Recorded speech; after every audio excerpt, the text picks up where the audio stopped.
Hello and hi friends. ఇప్పుడు నేను చెప్పబోయే స్టోరీ వచ్చి రియల్ స్టోరీ అన్నమాట. ఈ రియల్ స్టోరీ వచ్చేసి మన గుజరాత్ లోని సురోమ్ అని విలేజ్ లో జరిగిందన్నమాట. ఇది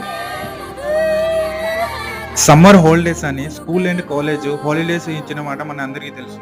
అయితే హాలిడేస్ ఇవ్వడం వల్ల తాగుబోతులకి కాలేజ్ ఒక అడ్డ అయిపోయింది. అప్పుడు టైం వచ్చేసి 8:30 PM. అప్పుడే ట్యూషన్ నుంచి వెళ్తున్న ముగ్గురు అమ్మాయిల్ని తీసుకెళ్లి ఆ కాలేజ్ లోపల అతి దారుణంగా రేప్ చేసి పెట్రోల్ వేసి తగిలిపెట్టి చంపేశారు.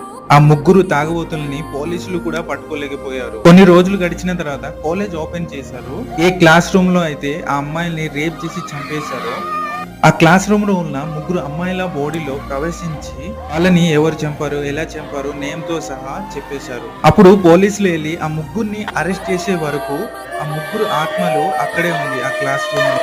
నేను చెప్తున్నా ఏంటంటే, మన అమ్మని ఎలా రెస్పెక్ట్ ఇస్తున్నాం మనం, అలాగే ప్రతి అమ్మాయిని అలాగే రెస్పెక్ట్ ఇవ్వాలి. జై హింద్.